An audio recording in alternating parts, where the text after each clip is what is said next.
And welcome to Let Them Talk. I'm Paul Durienzo, and we've got another great show in store for you this week, live here in the studios. And our guest is a poet. You know, you like poets, and we've had a lot of poets on this show. I love to showcase their talent and their work and their writing. And we have Alberto Zayden, who is a poet, who is a writer, who is a locksmith, and many other things. Welcome to Let Them Talk. Thank you. Thanks for having me. Great to have you, and thanks for coming on short notice. Very My pleasure.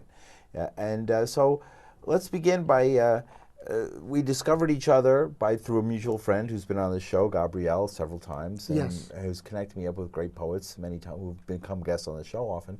And so I trust her taste impeccably, and I know if you were changing your locks, you must really know what you're doing. Yeah, well, Shia and I read together about a couple of weeks ago, and it was fun. That's when we got to know each other. Right. So we're new friends, definitely. Yeah. And so, well, welcome to the studio, and so maybe we should begin by telling me a little bit. You have a very interesting background because although you've lived in New York since the 1980s, you in fact hail before that from. I was born in Havana. You were born in Havana. And my father was, even though he was raised in Cuba, he was Lebanese. So he migrated from Lebanon to Cuba, and then was raised there. I see. And there he met my mom, and then they migrated to Miami after the revolution. Right, and that's where you grew. I grew up in Miami, yes, with the other Cubans. What brought you to New York City? At the time, music. I had a punk band. Along the way, I discovered that I was a really lousy musician, even by punk standards, but I was a good writer, so I switched to poetry, and I started doing a lot of performance with dance companies and other musicians. And I used to do that a lot, and then I stopped a few years ago to write a novel, and that went great. I got a lot of great response from it, but getting an agent is really hard if you're not known, so I figured I would start performing again so I can get my name out there. Right. So that's why I'm doing other stuff. That's why I'm doing great. the show I told you about coming up. Great. So how did you discover you were a poet? I wrote poetry when I was a kid, so it's always part of me. But also, there might be some genetic component because my maternal uncle and my maternal grandmother, I found out well after I was writing for years, were both poets, and like myself, they both had the ability to memorize a lot of stuff and just speak off the top of their heads. Isn't poetry sort of like ubiquitous in Cuba? Isn't Cubans and poetry Is a big thing. I mean, the most famous Cuban is probably Jose Marti, who was a poet, and he was a dissident and a journalist, and played a major role in the revolution. And for a long time, even as far back as the 19th century, Cuba is great Absolutely, writers and yes. poets and visionaries have come from Cuban soil. What do you attribute that to? Oppression. I think of the Irish. If you oppress people, they're going to write some good stuff. Right. They're also going to become good fighters. It's funny, both Ireland and Cuba has good writers and good boxers. Very interesting. So, what would tell me a little bit about? Let's get existential about your poetry. How do you write your poetry, and what's it about? And maybe give us a taste of what you do. I write a lot of stream of consciousness stuff, so it comes out and then I fix it later. I don't like to think about it when I'm doing it. I like to say I follow the misperception, so I hear someone say something and then I realize that's not what they said, and instead of correcting myself, I just follow like that. And whatever is in my head tends to seep into the writing. What influences you the most, do you think? Urban themes a lot. Although as of late, since I wrote the novel, which was inspired by my family, although it's fictionalized, I don't think my family went around killing people. Or if they did, at least they didn't tell anybody about it. Once I did that, I started writing about my ethnicity, the nationality. I never did that growing up. I was a rock and roll kid. Right. But the older you get, the more you look back on stuff like that. Okay, I see. So you turned more in that direction. How about your novel? What's that about? It's called Fishing for Shark, and it's about a family of really ruthless business people that go from Lebanon to Cuba at the turn of the last century, and they build a land and casino fortune. It's interesting. Lebanese and the Caribbean, Mexican, Central American connection. People might not be aware of it, but you got a large. Absolutely. You can get a falafel in in the most remote town in Mexico or anywhere you go. The Lebanese, especially the Maronites, which is what my family is,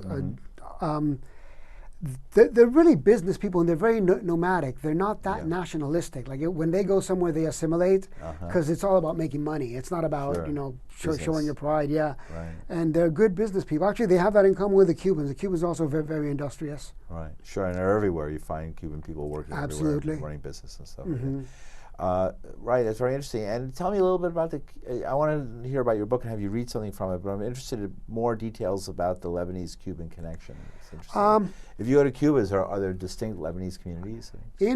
No, not Lebanese communities, because like I said, they assimilate. It's not like other groups where there's the Polish neighborhood, the Jewish neighborhood. They really mix in. Right. Since people from Lebanon are more light-skinned than a lot of the Arab countries, it's easier for them to do that. I see. So they're actually Cuban when you go there. A person Exactly. might have a Lebanese last name, but they're Cuban. Absolutely. I mean, I knew in Miami, probably 20 Lebanese Cuban families who weren't even friends of ours. That's not counting the ones who were friends of ours. So they weren't particularly connected. No. They were, like I said, they go there, they assimilate. When they came to the States, they assimilated too. Right, but you say in Miami, it's a little different.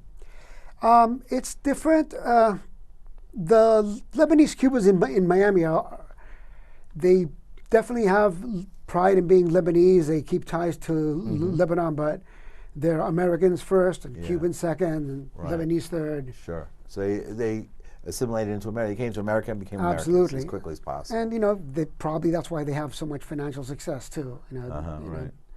They go right to business and they do whatever, go right to business, providing whatever Americans need and just the way they want it. And so Absolutely. Not necessarily opening up a falafel store, but maybe just opening up a hardware store. A hardware store, an electronics store, anything like that, yes. Right. Just regular business. Interesting. So tell us a little bit about your book. And I want to begin by telling us about your book. How you started writing it, how long you've been working on it. Is it finished yet? It's completely finished. Just trying to get an agent now, which is rough. But it's about cultural assimilation because it tells the story. These people, they came from Lebanon. They're very hard-nosed, and they were determined that all their kids were going to marry Lebanese, but that didn't work out that way. They all married Cubans. And the same thing that happened in my family. And then when we came here, we were kids. Everybody says, "Oh, you got to marry a Cuban girl." We all ended up going out with American girls. So. Right. So, do you want to read something from that, or I don't? I didn't bring a clip from that. I can bring you. I have a couple poems that are related to it. But, sure, that'd be fine. Okay. I wrote this one after Obama opened up Cuba. Yeah. Which of course is being closed up now. It's called "Meet the New Boss." But I want to tell you about Cuba's very famous for dance. And every type of music, rumba, song, guaguancó, has a dance specific to it. Right. And they're very dances. And everyone has heard of the cha-cha-cha, which is a very simple dance, a glorified box step. Yes. But how that came up is in the early 50s when Havana was getting popular, the mayor of Havana went to Enrique Jorrin, which is a very famous singer from Cataragon, super famous Cuban band. And he told them, listen, the clubs, the Europeans, the Americans are coming and they love the music, but they're having uncomfortable moments on the dance floor. Could we come up with something similar? And he said, no problem. And thus the cha-cha-cha was born. I see. So it's something that gringos or whatever you exactly. could be able to dance to. They had the money, but they didn't have the moves. steps. They had to work for that. Right. So this is called Meet the New Boss. Cubana can, Cubana Conn, Cubana can't, would choose instead to pull the wool over her eyes, or any other pair that dares to show the battered face of compromise. Cubana won't, would choose instead to wave the flag from separate beds, more bitter than a new divorce, more jaded than an old one. As CIA explains away a book of foiled assassinations, and Gulf Stream sharks eat sinewy fat torn from the limbs of desperation, Cubana feels the USA getting its way, and hers as well, for cases of emergency or greed. Dancing through despots new and old, she dreads the reinvented questions, the bottom line in a reflection mirrored 90 miles away. With lead pencils and a black eraser, accountants tallying the past, cleft the notes that ring in silent, the cha-ching that drives the cha-cha-cha. Excellent, great. The cha-cha-cha, ka-ching, right? Yeah. right. I guess it is pronounced ka-ching, but it's spelled cha-ching. So. Right, so you think it's basically money's at the root of foreign policy. How is the U.S. going from this open door, closed door, open door, closed? It's sort of like dizzying. It's like revolving door. It's really hard to figure, but the embargoes. I mean, it only hurts the people. The Castros eat well every night. Like all embargoes, it only ends up hurting poor people. We just there's a lot of ego to it, especially in the older community in Miami, and a lot of it is bitterness. Not the entire community in Miami, but a lot of them really are the ousted bourgeoisie. Right. And they lost stuff. That. They lost their property and stuff. They did, and they don't like it. There was a few executions here and there. There were quite a few. And it's funny, people wonder why the Cubans there like Castro, because really, he pretty much reneged on every promise he made to poor people.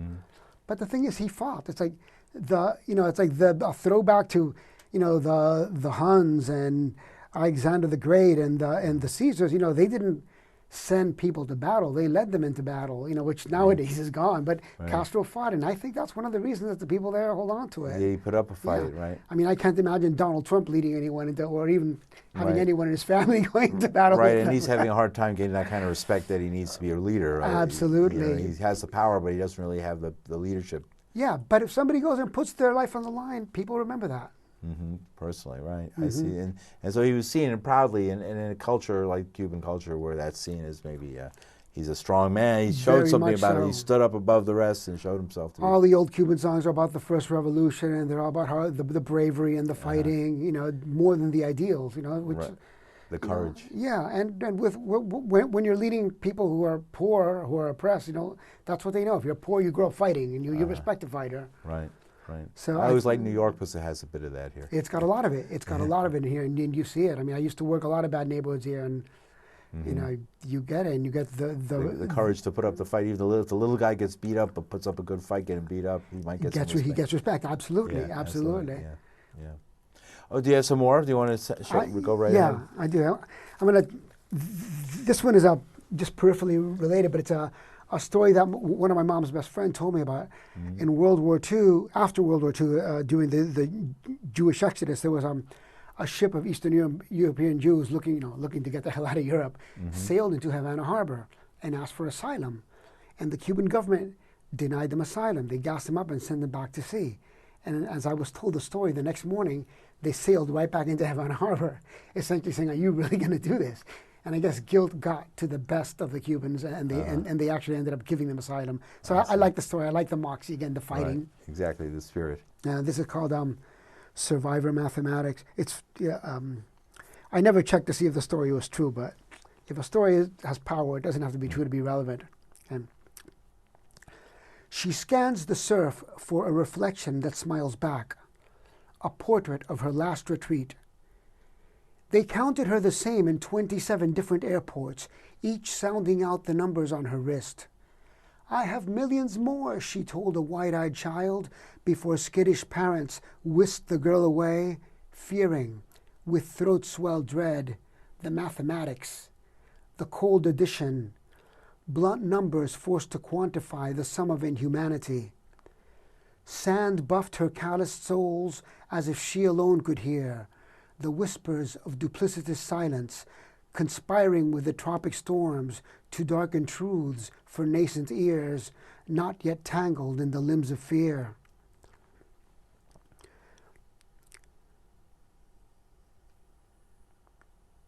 And now I froze up on you. That's all right. You're doing great. Okay, got it. The island never called to her. It danced rumba with the listing palms, and she wistfully cut in. A rhythm shift so seamless that she managed to forget the math, but not the telltale pulse. Rhythm of jackboots marching, an abruptly waning youth fused inside a human centrifuge. As she waded toward the deeper waters, the only blackness in her heart was for the promises that bled her trust, culling the calculus of her demise, shaving minutes off the heavy numbers, straining faces from the ravaged ghosts. Great, wonderful. Thank you. Wow, so Adolfo Zayden, thank you for joining us here on Let Them Talk. So you have people can see you, right, perform, and you did a great performance. So where can people see you perform? I have a one-man show coming up at Red Room at the KGB Bar in the East Village, 84. East 4th Street, and it's coming up July 12th at 7 p.m. It's called Revolutions Don't Come to Paradise. When you grew up in Cuba, in Miami rather, all you hear was how everything in Cuba was better. The mangoes were better, the pork was better, this was better. You know, my father, since he was Lebanese, told me, well, that was true for us because we had money. But actually, you know, he's a guy who dropped out of school. The sugar cane was better. Right? Yeah, everything was better, right. So I used to tell my mom, revolutions don't come to paradise. Something had to be wrong for this to happen. Right. So in the show, what I'm going to do is I'm going to tie the Cuban Revolution as seen from the population in Miami, which is a very right-wing population. Sure. And I'm going to tie that into what's happened here with this election, because I see this as a revolution, just it was done at the ballot box. And the similarities are, you know, what Castro did is what Trump did. He promised everybody everything. And, you know, no one can deliver on that. Right. And it's going to be an interesting show because it will be a linear story like any one-person show, but there's going to be a lot of poetry peppered throughout it. Are people still holding? Are you connected as far as politically hearing what people are feeling? Are they still happy with Trump, or they feel there's something going on? In Miami, the younger generation, Dade County voted blue, which is amazing to me. Yeah, really? Dade County, yeah, Miami. Yeah. So the younger Cubans, they're definitely done with it, you know. And they won't be vocal about it out of respect. They want to go home. They want to just be able to go on a plane and visit the family. You know, it's a beautiful place. You know, they want to go there. They want to invest there. They want to build businesses there. Yeah, right. You know, and they realize if this continues, it'll just be the Chinese running everything there, or the Europeans, which is already happening. They're buying up stuff. So this crack, in a way, Trump and he seems to me is almost like a last gasp, really, of an old generation. It could is be dangerous. absolutely. Still quite dangerous, but a last gasp, right? Like now or never. We're never going to get what we want if we don't. Well, he's pandering to a population that's going down. I mean, they're all very, very old. The people who support it, you know, they're not going to be voting too many more elections. So. Right. So this is it. Our last message to the rest of us. Exactly. Very good. So, Adolfo, you have some other poems and things. Oh, so okay, KGB Bar. We're going to mention that again. Okay. And do you have a website or something where people get in touch with you? I do not have a website. They can find me on my first Facebook page, Alberto Zayden. I'm spell that out for folks. Alberto Zayden. And the website is under construction. It's just not done yet. Right. If you go there, there's just a picture and a poem or two. Okay, that's good. So you're better off checking out Facebook. Okay, your Facebook page. Yeah. Okay, Alberto Zayden. All right, great. So, Alberto, you have some more? Let's move on, and we'll come back and remind people of your show later on. Okay. June 8th was, I like the fight game. Yeah. It's a lot more fun to watch it than to do it. Well, yeah. Boxing. But June 8th was the 75th anniversary of a fight between Billy Conn and Joe Louis. Billy Conn was a light heavyweight champion and moved up in weight class to try to fight Joe Louis, and he was winning in points in the 15. In the last round, his corner told him, "Just stay away from the guy. You're winning on points." But you know, fighters don't think that way. Yeah. So he wanted to knock Joe Louis out, and of course, that didn't end up well. Okay. But when he died, I read his obituary, and it just touched me. You know, you see the picture of a 75-year-old boxer, and it's a hard life. So this is called 63-11-1, which was his record. 63 wins, 11 losses, and one tie. Okay. An old boxer died last night. I never got to see the fight, but he gave Joe Louis a fright. Earned a 4-inch obit in the sports page. An old boxer died last night. Once the light heavyweight champion of the world, in a VA hospital, coughing up his guts to some unranked pneumonia that could really work the ring. After 75 years, one for each pro bout he fought, his smiling, battered face called out to me from page 13. Right here, kid, on the chin, hard as you can. I can still take it. An old boxer died. Rest in peace, Billy Conn. Right. It's hard on their lives, right?